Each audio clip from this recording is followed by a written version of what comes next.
Lucas 24, versículo 13 até o 49. Naquele mesmo dia, 2 deles estavam de caminho para a aldeia chamada Emaús, distante de Jerusalém 60 estádios. Iam conversando a respeito de todas as coisas sucedidas. Aconteceu que, enquanto conversavam e discutiam, o próprio Jesus se aproximou e ia com eles.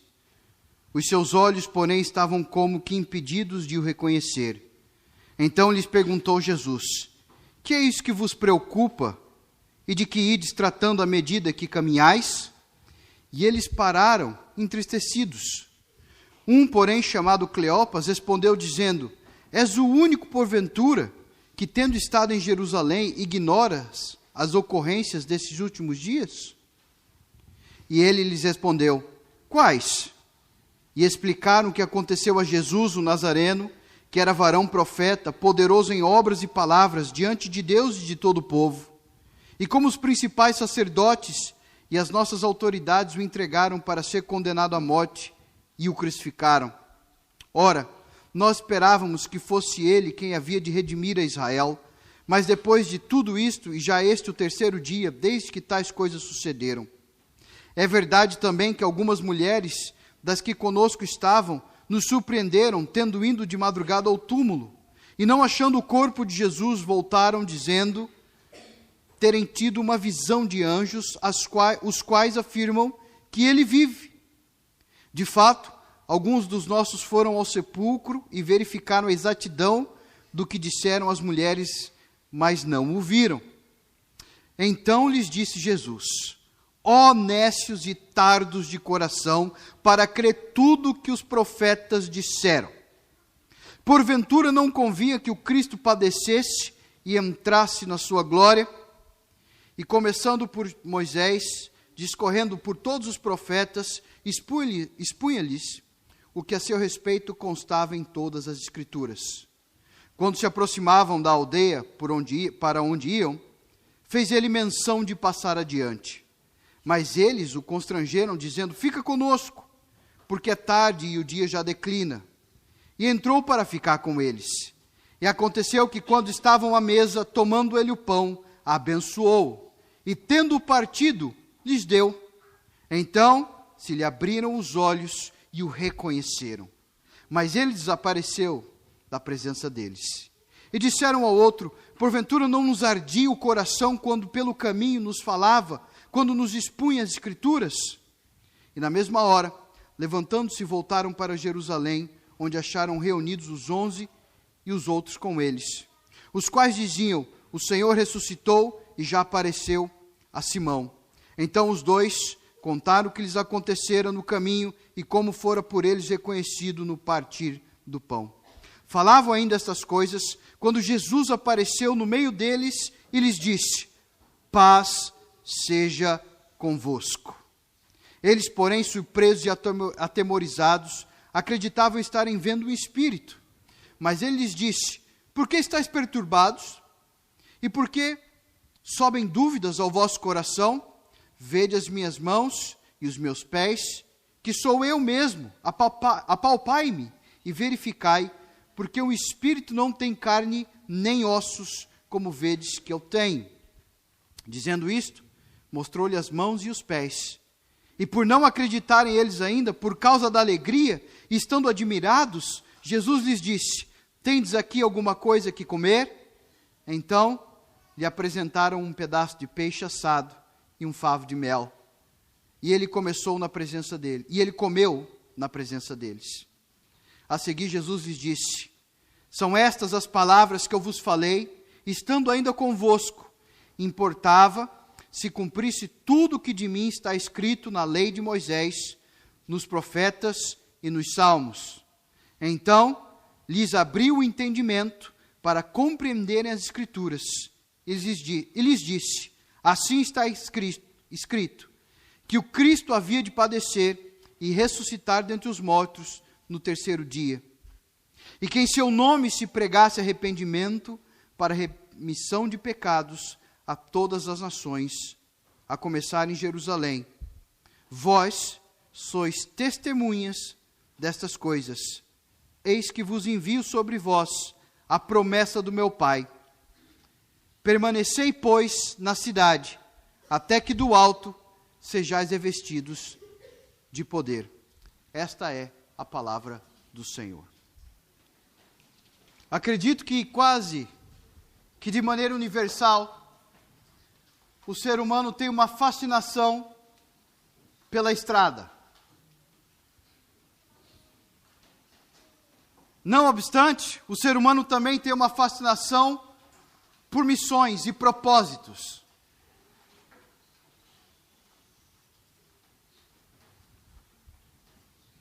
Alguns de nós adoram viajar.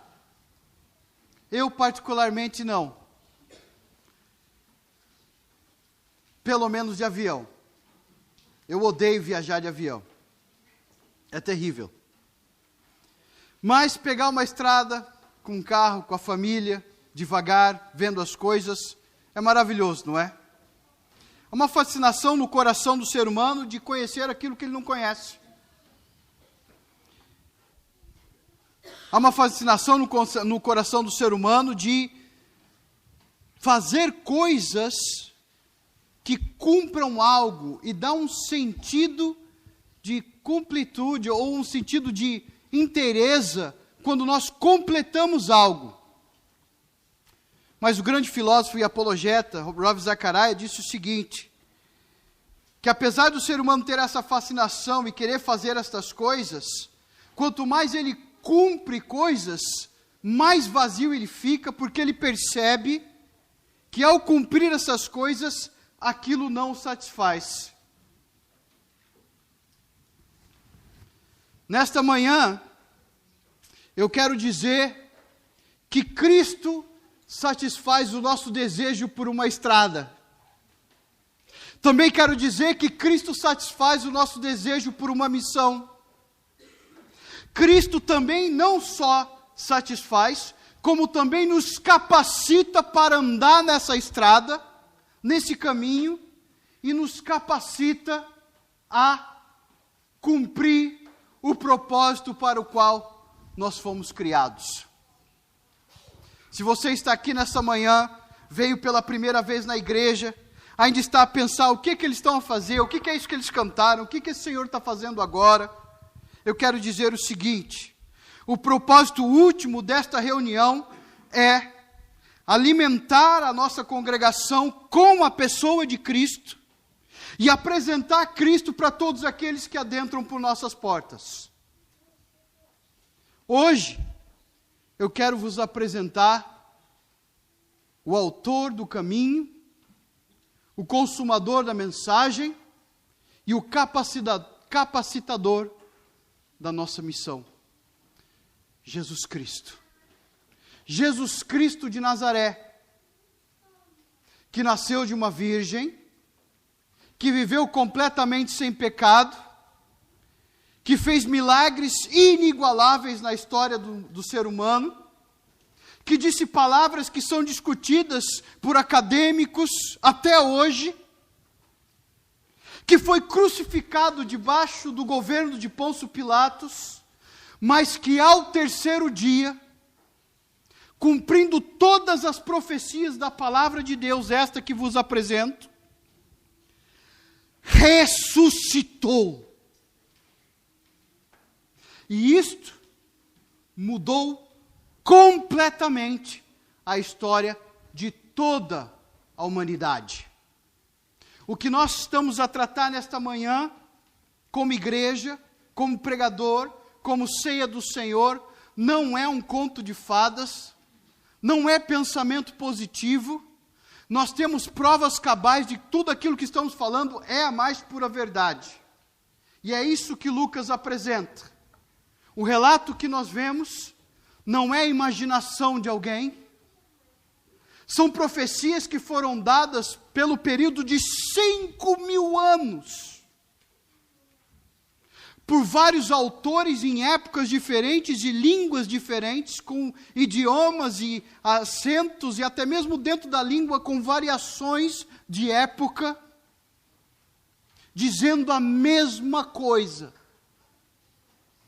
Este livro que está diante de nós não é um livro qualquer, porque mesmo quando comparado com os outros livros religiosos que existem no mundo, este é o único livro que contém profecias cumpridas nas suas mais inerentes minúcias e detalhes históricos. Não há outro livro no mundo que contenha profecias cumpridas como este que vos leio. Não há.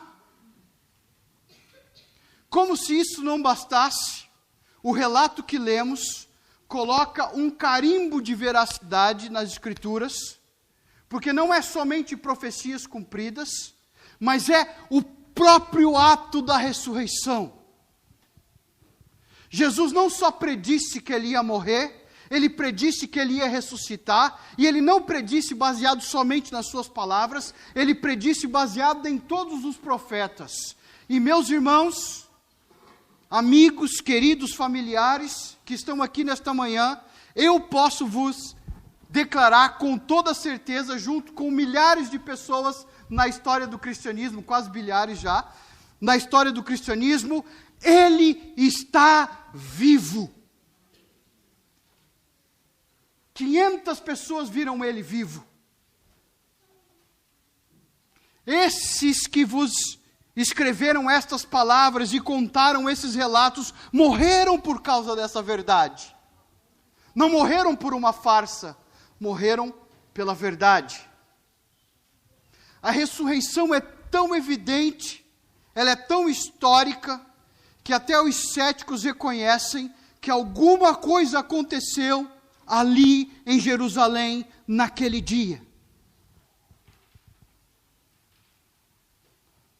E ao dizer isso, eu quero lhe dizer o seguinte: se tudo isso que disse é verdade, isto há de mexer com a sua cosmovisão e pensamento. Se isto aqui é verdade, e nós cremos que é, isto tem que mudar a sua maneira de ver o mundo. Inclusive, a sua necessidade de conhecer as coisas da estrada. Inclusive, a sua necessidade de caminhar num caminho. Ainda que seja um pleonasmo, eu quero usá-lo. Caminhar num caminho. Se isto é verdade, isso muda toda a nossa concepção de vida, e creio que aqueles que passaram pelo próprio milagre da ressurreição, ou seja, nós que cremos na ressurreição, também fomos ressurretos por Cristo. Também precisamos entender que essa ressurreição há de formar os nossos pensamentos, de maneira em que a nossa vida é completamente diferente e reorientada em todas as nossas prioridades e desejos e passos na vida. No Evangelho de Lucas, nós encontramos a declaração de que Jesus é o Messias, o cumprimento de todas as profecias, desde o Gênesis e agora, com aquilo que temos nas nossas mãos, também o Apocalipse. Ele é a própria demonstração do poder de Deus na sua própria ressurreição. Nós sabemos e vemos nesse texto que ele nos chama a viver numa estrada. Eu vou explicar isso melhor. Ele nos chama a viver numa estrada, a proclamar esse reino que consiste nele, e nele então há uma chamada para o arrependimento, uma reviravolta que se torna para ele, e nesse momento então, quando há essa reviravolta para ele, nós encontramos perdão de pecados. Se por um lado temos um desejo por estrada, por outro há um peso nos nossos ombros, do qual nós não podemos nos livrar, que é a culpa. Mas o que nós encontramos em Lucas é, olhe para Cristo. Nele, tu encontras o caminho e o perdão dos teus pecados. Desde o começo desse evangelho, meus irmãos, nós encontramos essas duas ênfases que mostram a verdade daquilo que acabei de dizer. A profecia e os atos miraculosos, o maior deles, a ressurreição.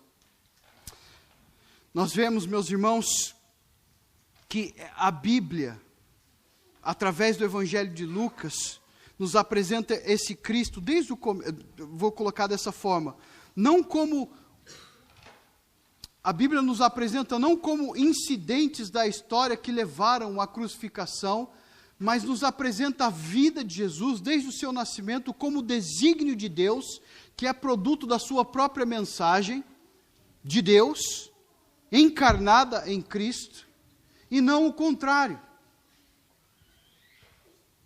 Nós vamos entender nesta manhã que a mensagem dos apóstolos não existe por causa dos eventos, mas os eventos existem por causa da mensagem que Deus disse antes, e a mensagem dos apóstolos está congruente com os eventos, porque os eventos são cumprimento da mensagem.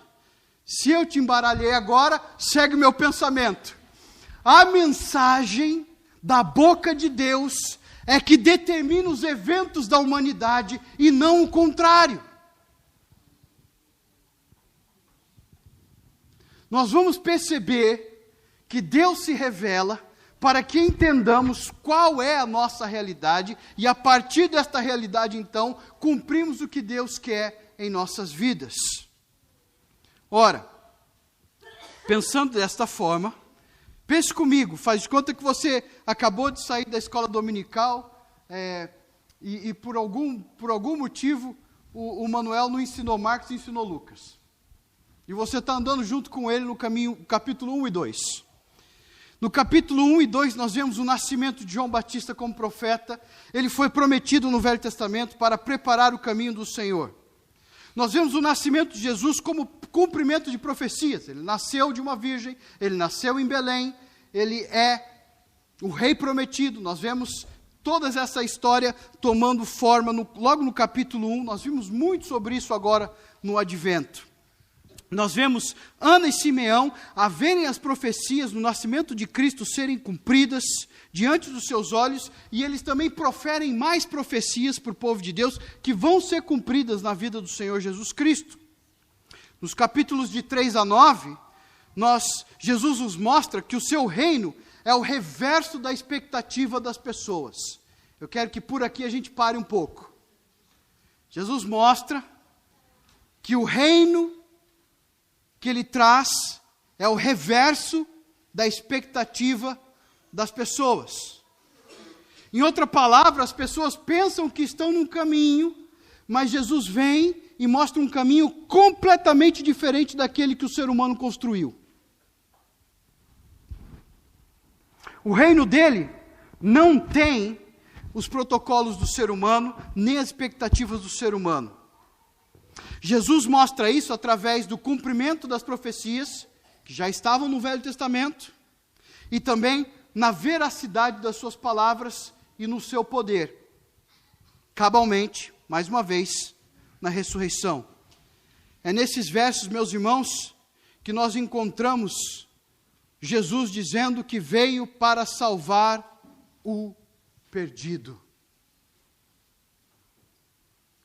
Um dos motivos pelos quais nós temos fascinação por um caminho é porque, de alguma forma, conscientemente ou inconscientemente, ainda que mortos os nossos pecados, nós entendemos que estamos perdidos.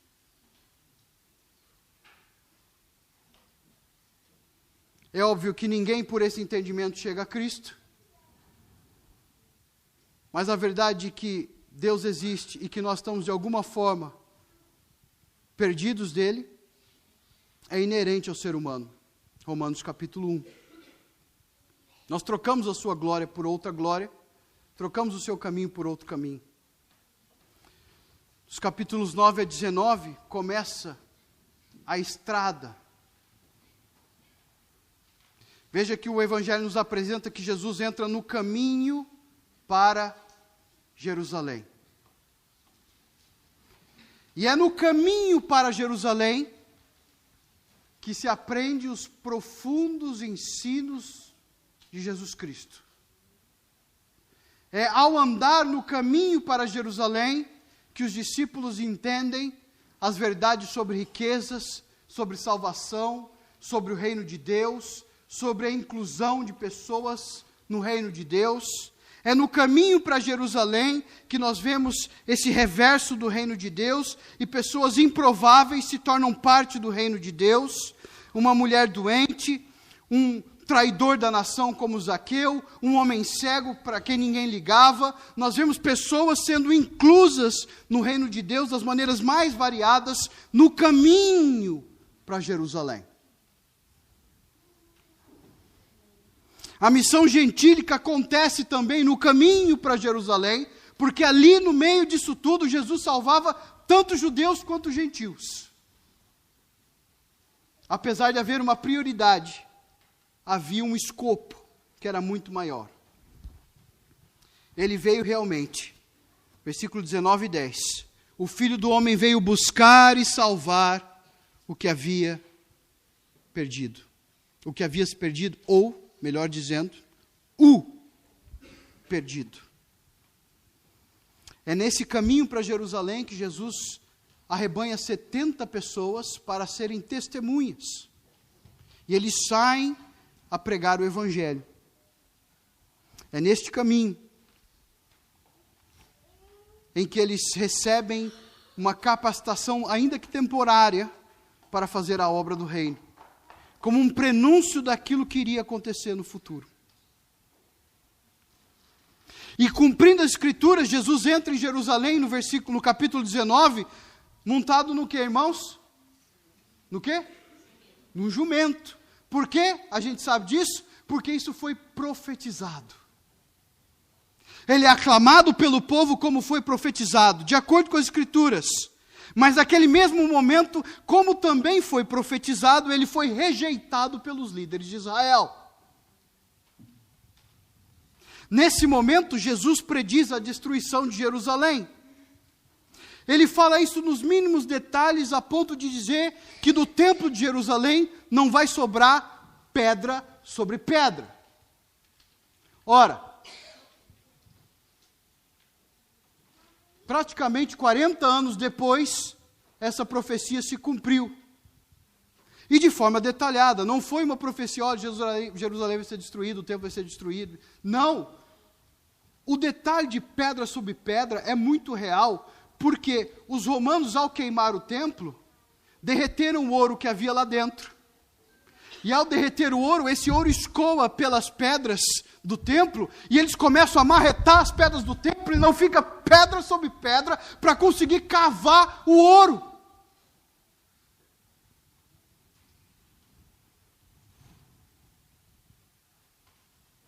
Mas é óbvio que a destruição de Jerusalém é uma profecia com nuances detalhadas, mas ela se refere principalmente à ira de Deus sobre aqueles que rejeitaram o Messias. Mas também o fato de que o Messias passou por essa destruição para que aqueles que fossem aceitos por Deus fossem então templo do Espírito Santo. Jesus estabelece, é nesse texto, meus irmãos, que Jesus é apresentado como o novo Moisés. É nesse texto que Jesus é apresentado como o novo Êxodo. O povo vai sair da escravidão e vai entrar na liberdade de Deus. Ele é quem, daqui para frente, vai liderar o novo pacto com Deus. É aqui que Jesus é apresentado dessa forma. É nesse texto. Jesus, sendo o novo Moisés, sendo aquele que vai liberar o povo da liberdade, ele institui a ceia. E ele toma os elementos da ceia e dá um verdadeiro significado para a ceia. E eu quero que vocês façam a ligação com o caminho. Por quê? Porque quando a primeira Páscoa foi feita, ela foi feita como uma preparação para a jornada, para o caminho que eles iam tomar. Ao passar o Mar Vermelho, passar pelo deserto e chegar à terra prometida. A ceia era um caminho, uma preparação. E Jesus, então, tomando o pão, disse: esse é o meu corpo, que, sendo quebrado, partido, vos libertará. Tomando o cálice, ele disse: este é meu sangue, que sendo derramado como o sangue do Cordeiro, vos resgatará dos vossos pecados.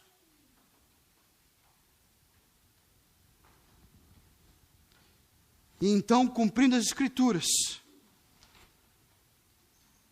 e cumprindo o próprio desígnio de Deus, Jesus é crucificado no outro dia. Crucificado pelos judeus, pela autoridade dos romanos, gentios e judeus juntos na morte de Cristo. E mesmo na morte de Cristo há salvação para judeus e romanos. Em que sentido, pastor? Há perdão. Porque enquanto os romanos o crucificavam, Jesus ora: perdoa-lhes, Pai, porque eles não sabem o que fazem. E quando um judeu do seu lado, que também era criminoso, não no sentido, Jesus não era criminoso, mas também sendo crucificado, porque ele era criminoso, melhor dizendo, recebe esta palavra: hoje mesmo estarás comigo no paraíso. Jesus veio para salvar o que havia se perdido. Jesus fez isso num caminho. Jesus estabelece um pacto que nos coloca nesse caminho e nos faz continuar nesse caminho. E chegamos então no caminho de Emaús. Os irmãos pensam que toda essa história é por acaso, ou Lucas quer nos dizer algo sobre caminhar? Para mim é evidente na narrativa que a aparição de Jesus, todas elas têm objetivos específicos. E Jesus aparece enquanto eles andavam para fora de Jerusalém. A salvação acontece através do julgamento e da crucificação fora de Jerusalém. Em Jerusalém, então, os discípulos estão escondidos. Esses dois decidem ir para Emaús, tristes, e aqui nós encontramos a nossa história. Aqui nós encontramos aquilo que Lucas entende ser importantíssimo para continuarmos o nosso caminho para o livro de Atos.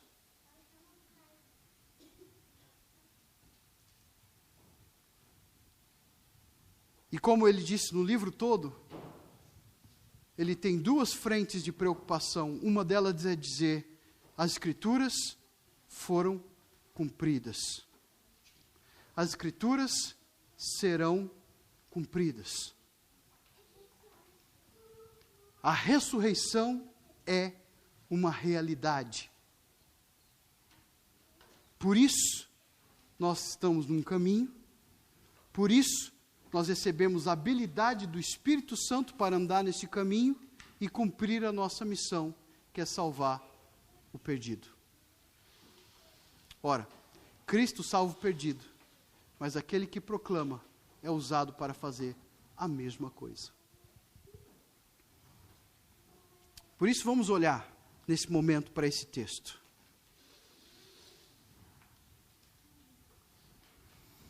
Vocês perceberam que eles andaram com Jesus, mas não viram que era Jesus? Isso aparece algumas vezes no texto, a realidade da cegueira. O texto até fala que os apóstolos, no 9:45, falam o seguinte: eles, porém, não entendiam isto. Há esse tema da cegueira na carta, no evangelho todo. Porque lhes foi encoberto para que não o compreendesse. E às vezes eles temiam interrogá-lo a respeito disso. Naquele momento em que Jesus estava a andar com eles, havia ali uma cegueira, sim. Mas eu quero que vocês prestem atenção naquilo que Jesus disse sobre ele mesmo.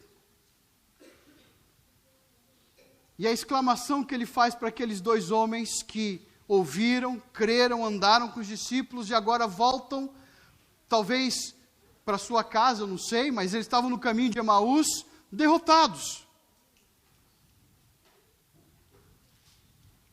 Você não sabe o que se passa?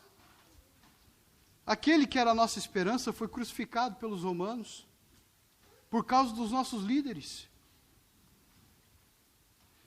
E a resposta de Jesus, ela ecoa nos nossos corações ainda hoje. Ó nécios! Quando Jesus fala isso, ele praticamente está dizendo aquilo que falaríamos hoje tu não usas a tua cabeça? É como se Jesus tivesse perguntado para eles, vocês não têm cérebro? A palavra é forte.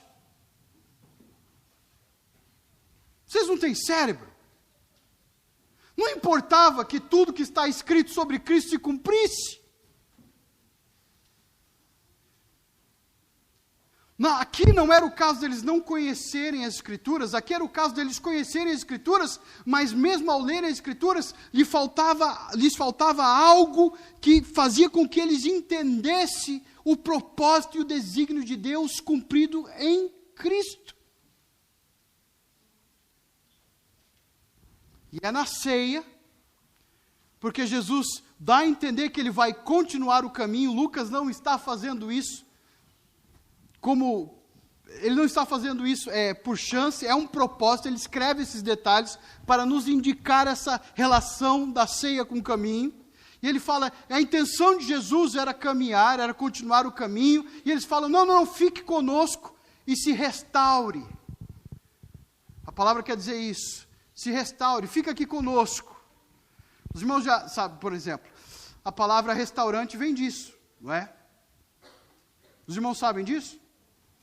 O restaurante, ele foi criado, na verdade, na França, né, a palavra, help me, eu ia falar em francês agora, restaurant, não é? Foi criada porque, ao caminhar na Europa, começaram a haver lugares onde as pessoas podiam comer e continuar a jornada. Essa mesma ideia que eles falam aqui, olha, come, já está de noite, come, depois você continua a jornada. E nessa restauração, que tem tudo a ver com Israel, nesse restaurante, vou colocar dessa forma, Jesus parte o pão, e no momento que ele dá graça e parte o pão, eles percebem, é Jesus! E olha o comentário deles, depois que Jesus desaparece. Enquanto ele nos explicava as Escrituras, enquanto ele expunha as Escrituras, o nosso coração ardia.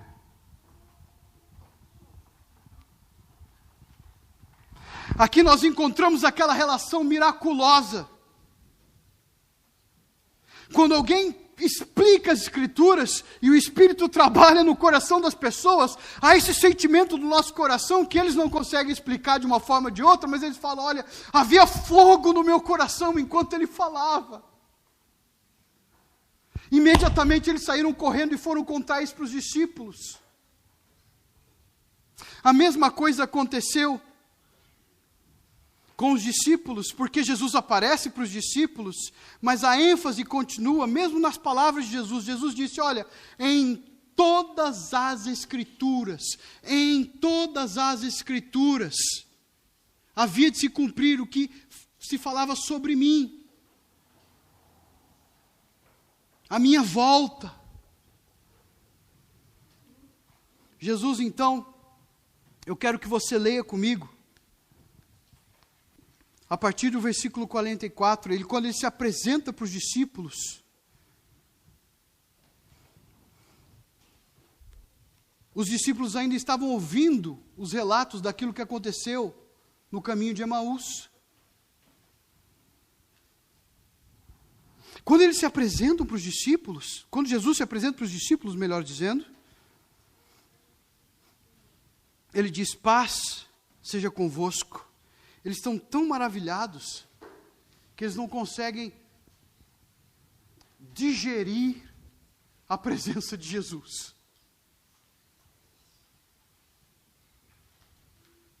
Essa presença, essa ressurreição é tão estonteante que ele precisa fazer coisas para acalmá-los. Olha, essas são as marcas do que aconteceu comigo. Tem alguma coisa para comer aí? Porque até então eles estavam na dúvida se era o Espírito ou não, e o Espírito não come, então Jesus come peixe assado com favo de mel.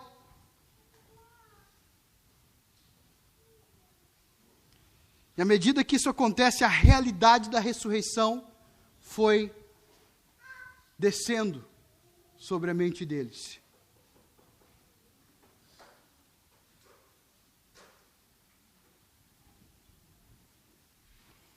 A realidade da ressurreição estava nas Escrituras, mas agora estava diante deles. A realidade da ressurreição estava nas Escrituras, está nas Escrituras, estava diante deles e agora está diante de nós.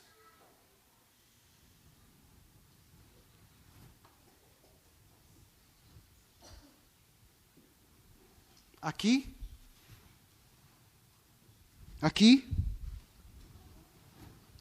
e principalmente na mesa.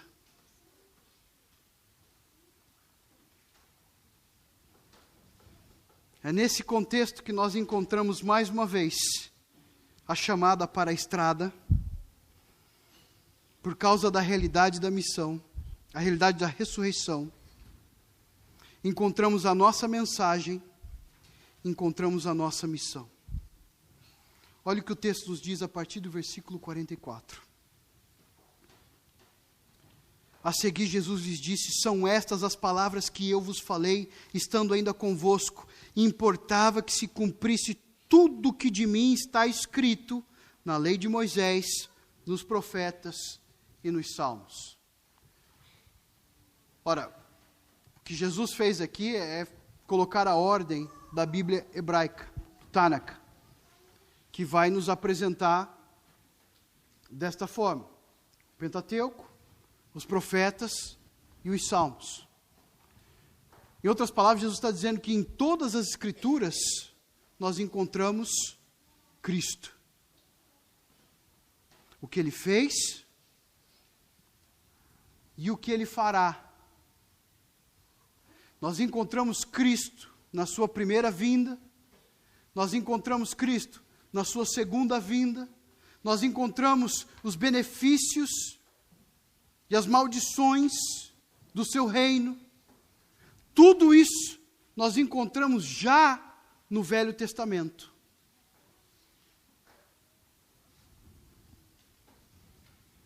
Mas eles não podiam entender isso sozinhos. E o que Jesus faz? Então, Jesus lhes abriu o entendimento. Tal qual aconteceu com os dois no caminho de Emaús, que de repente não viram, mas que ao partir do pão entenderam, porque lhes foi dado graça para ver isso. E agora, meus irmãos, os discípulos, depois de terem visto ele morto, crucificado, morto e ressurreto, ainda com todos os eventos na manga, não conseguiram jogar as cartas. Mas quando Deus abre-lhes o entendimento, todas as coisas ficaram claras.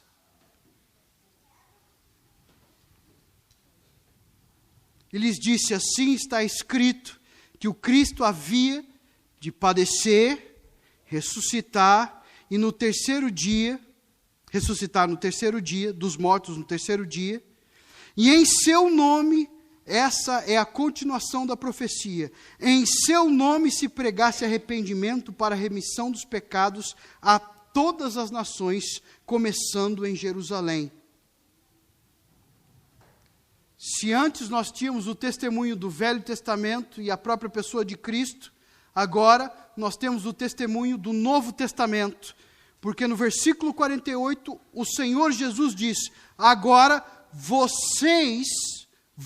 sois as minhas testemunhas.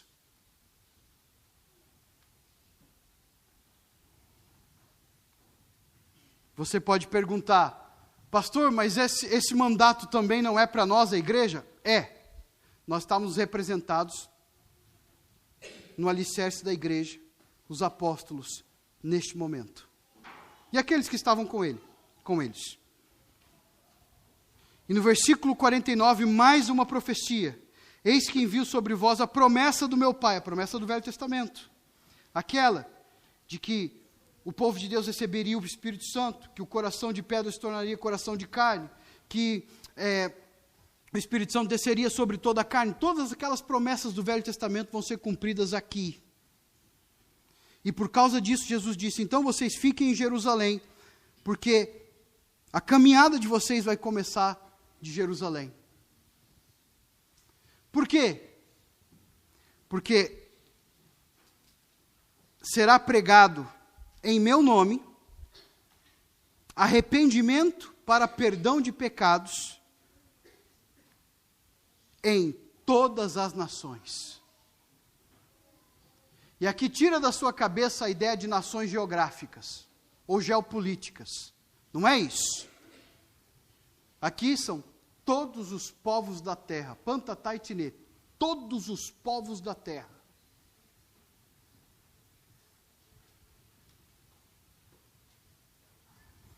Isso nos faz entender o seguinte: aqui nós encontramos, neste lugar nós encontramos a nossa realidade, a ressurreição mediante a morte. Hoje mesmo falamos do pai de Eunice. A nossa esperança é que ele vai ressuscitar. A nossa esperança não é que ele teve uma vida boa e por isso ele gozou da vida e agora ele pode descansar em paz. O cristão, ele pensa no descanso como algo temporário. A ressurreição vai acontecer. Essa é a nossa realidade. Por quê? A realidade de Cristo é esta. Ele comeu peixe com mel. É real.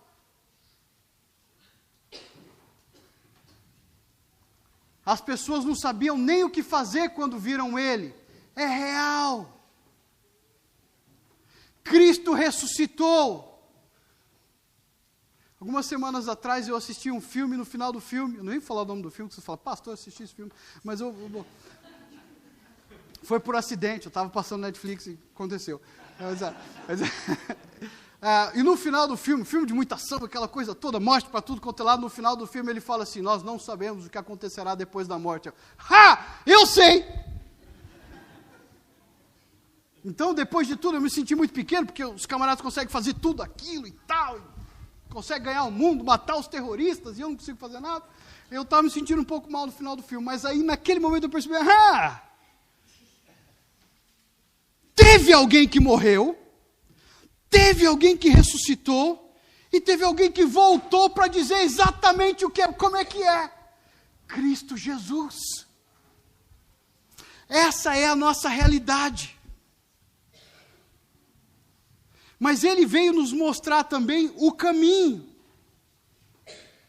Ele disse para Tomé, para os discípulos também, eu sou o caminho, a verdade e a vida. Ninguém vem ao Pai se não for por mim. O nosso desejo por um caminho se encontra em Cristo, e quando nós entramos nele, nós também entramos na caminhada para Jerusalém, onde nós também temos que negar a nós mesmos, onde também temos que tomar a nossa cruz, onde também, como disse o apóstolo Paulo, somos crucificados e ressurretos nele. No caminho para a Nova Jerusalém, nós estamos. O nosso lugar não é aqui. Nós não fomos chamados para ficar dando volta em volta da Lapa. Nós fomos chamados para ser e estar no caminho Cristo, e a partir desse caminho, colocar o nosso pé na estrada para alcançar o que está perdido.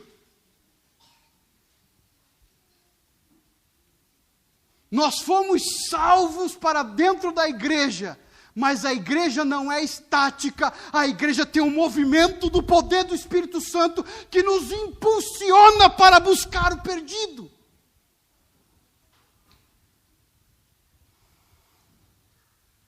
nós encontramos todo o entendimento das Escrituras e da realidade da vida, porque diante de nós está toda a verdade do universo,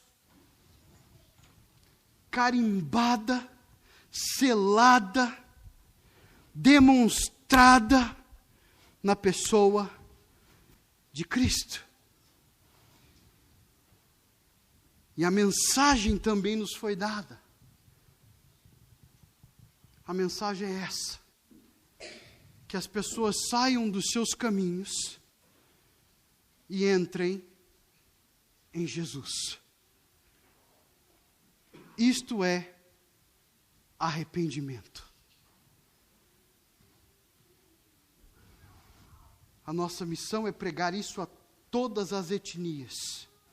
A mensagem é que as pessoas saiam dos seus caminhos e venham para Cristo, pois Cristo é a nossa salvação. Sobre arrependimento, Thomas Cranmer disse o seguinte: a fé cristã certa e viva não é apenas acreditar em todas as coisas que estão contidas nas Sagradas Escrituras, mas também é uma sincera confiança e convicção em Deus, que Ele nos considera e cuida de nós como Pai que ama seus filhos e que será misericordioso conosco por causa do seu único Filho, e que temos nosso Salvador, Cristo Jesus, nosso advogado, sacerdote eterno, em cujos únicos méritos, oblação e sofrimento, confiamos que todas as nossas ofensas são continuamente lavadas e purificadas. Sempre com arrependimento verdadeiro, nos voltamos a Ele de todo o coração, determinando firmemente conosco, por meio de sua graça, obedecer e servi-lo e guardar todos os seus mandamentos e não voltar a pecar. Essa fé é a verdadeira fé que as Escrituras recomendam tanto. É esse tipo de arrependimento que Jesus nos ensina aqui. Não é manter o seu estilo de vida, não é acoplar a mais um dos seus hobbies a religião ou uma comunidade em que as pessoas falam e pensam como você. Não.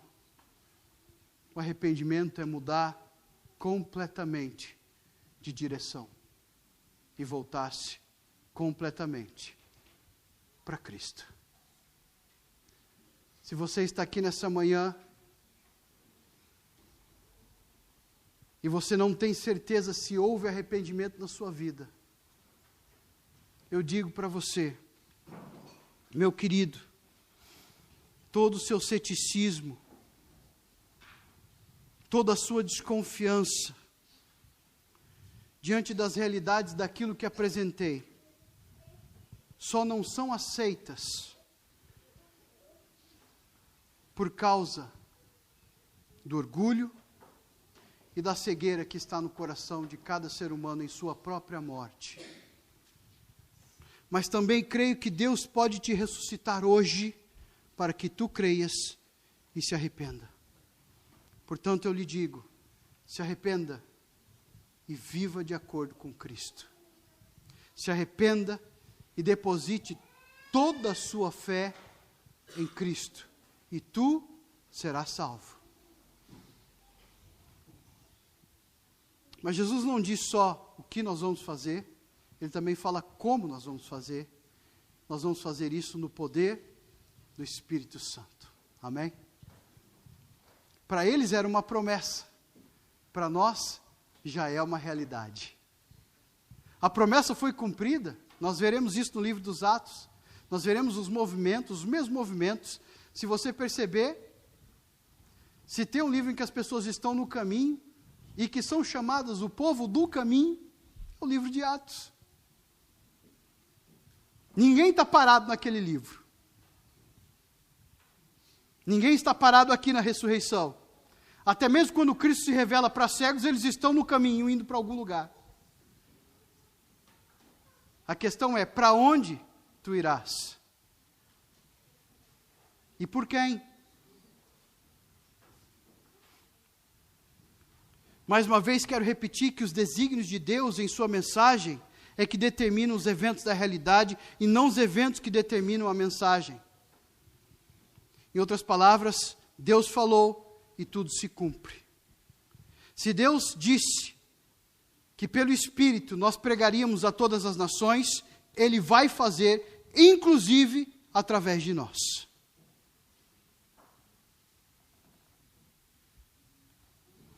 Nós não conseguiremos isso de maneira corriqueira ou com as nossas estratégias, nós conseguiremos fazê-lo pelo poder do Espírito Santo, pregando uma só mensagem: Cristo, crucificado e ressurreto.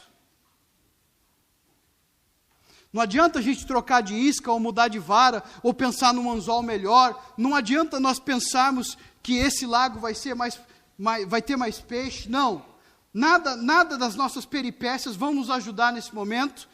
A única coisa que vai fazer com que cumpramos a nossa missão é a nossa mensagem e o poder do Espírito Santo. As outras coisas, Deus pode usar, no entanto, são completamente secundárias, terciárias. Deus nos chamou para entrar na estrada com uma mensagem, com uma missão, no poder do Espírito Santo. Que estrada é essa? Para o pecador, por causa de Cristo. Que mensagem é essa? Cristo para o pecador. No poder de quem? No Espírito que redime o pecador. E no meio do caminho, de vez em quando, a gente para, se reúne, se restaura para continuar a caminhada. A ceia é a redenção e a restauração, onde nós recebemos meios de graça para continuar no caminho que Deus nos colocou. Por isso, a minha primeira chamada a cada um de nós é que nós nos arrependamos dos castelos que construímos à beira do caminho. Como assim, pastor? Vou explicar. Lá no Brasil, começaram a fazer uma estrada na Amazônia. A estrada foi paga, estava tudo pago, todo mundo começou a fazer a estrada, levaram uma estrutura enorme lá para a Amazônia, começaram a partir de uma cidade, andaram alguns quilômetros, e quando andaram alguns quilômetros, perceberam que eles precisavam de estrutura para continuar a estrada. Então, eles construíram a estrutura para continuar a estrada. Mas eles construíram tão bem a estrutura, tão bem, que a estrada ficou ali. Bom, se os meus amigos estão aqui, se a minha família já está aqui, se a estrutura está feita, para que continuar a estrada? Porque o governo pagou? Até hoje, a estrada está lá, sem fazer. Me parece que muitas vezes na vida cristã, nós perdemos a noção de que a vida cristã é estar na estrada, para a Nova Jerusalém. E começamos então contrariamente à mensagem da ressurreição, que nos mostra que a vida não é o fim em si mesma, e que a morte não é o fim de todas as coisas também, contrariamente à mensagem da ressurreição, começamos a construir castelos na beira da estrada, a dar voltas no mesmo lugar, ou todo mundo tentando pescar na mesma lagoa. Chegamos até a comparar os nossos anzóis. Ó, o meu é maior, isso aqui e tal. A minha isca é melhor. Quando mais adiante, há muitos peixes a serem pescados e ninguém chegou lá para pescar. A minha pergunta para nós é se nós, como igreja, não estamos construindo castelos na beira da estrada, quando a ressurreição nos impulsiona a colocar o pé na estrada, com uma mensagem, com uma missão, no poder do Espírito Santo.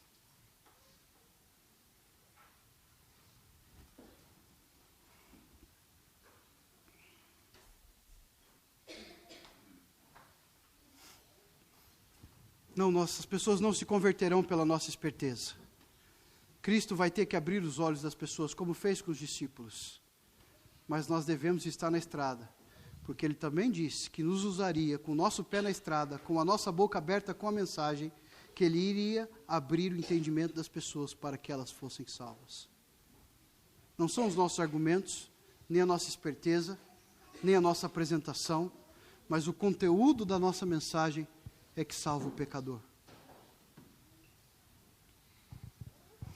É por isso que Richard Baxter disse o seguinte: se o coração endurecido deve ser quebrado, não é qualquer tipo de golpe, mas deve ser o golpe que deve fazê-lo. Porque o coração não se derrete em tristeza divina, nem é levado à vida de fé e amor pelas bolhas de um humor espumoso. Ele tinha uma linguagem fantástica. Se eu viesse aqui fazer caricaturas e contar piada, todo mundo ria, saía feliz daqui, isso não ia salvar a sua vida. Você ia ter um bom domingo, mas isso não ia te salvar. Ou por um jogo de palavras, ou noções inúteis de inteligência, mas pelos raios iluminantes da verdade sagrada e pela atração da bondade divina, comunicada a partir de uma mente que pela fé viu a glória de Deus, e pela experiência que descobriu que Deus é bom e que vive no amor de Deus. Alguém está preparado para ajudá-lo, primeiro no conhecimento de si mesmo, e depois no conhecimento de Deus em Cristo. Como é que as pessoas vão conhecer Cristo? Porque alguém no conhecimento de Deus se imergiu da mensagem de Deus, proclamou a mensagem de Deus, e é desta forma que Deus vai fazer com que outras pessoas no caminho se juntem a esse mesmo Deus. Não é nosso humor, não são os nossos jogos, nem nossas inteligências inúteis diante do coração do homem, mas a palavra de Deus que apresenta uma só mensagem: Cristo, Cristo, Cristo. Se você tiver um segundo com uma pessoa, Cristo. Se você tiver tempo de discipulado com uma pessoa, Cristo. Se ao tomarmos a ceia e fizermos de maneira corriqueira, sem que Cristo seja a glória do começo e do fim daquele momento, não é ceia. Porque a própria ceia presume-se a presença de quem? De Cristo. Quando nós abrimos as Escrituras, quem nós encontramos? Eu também. Mas será que sou eu primariamente? Não, nós abrimos as Escrituras lá no começo. Lá no começo já vemos Cristo criando todas as coisas. Cristo sendo aquele que havia sido prometido para pisar a cabeça da serpente. Nos Salmos, Cristo é aquele que diz: Deus meu, por que me desamparaste? Em Isaías, Cristo é o ungido. Em Malaquias, Cristo é aquele que vem restaurar o culto do Senhor. Em Mateus, Ele é o próprio Messias. Em Lucas, Ele cumpre todas as profecias, Ele ressuscita no terceiro dia. E o que sai da nossa boca, irmãos? Cristo. Cristo. Cristo. Do começo ao fim. Cristo. Nós não entenderemos nada de Atos se não entendermos que aquele livro é fundamentado em Cristo. Porque até o Espírito que ali é derramado testemunha de Cristo.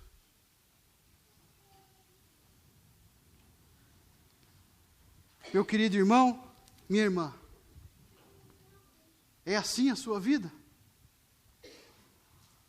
Meu querido amigo, familiar, é esta a sua vida? És do caminho? Ou ainda estás no seu caminho? Ou no teu caminho, melhor dizendo? És de Cristo? Ou és de ti mesmo?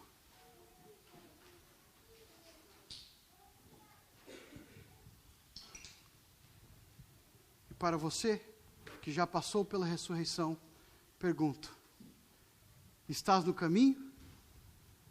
Ou ainda estás a perder tempo construindo castelos de areia na beira da estrada? Porque o tempo está a passar, Ele voltará, e Ele mesmo com fogo irá testar o que nós construímos. E espero eu que não seja palha. Cristo. Que Cristo nos ajude. Amém.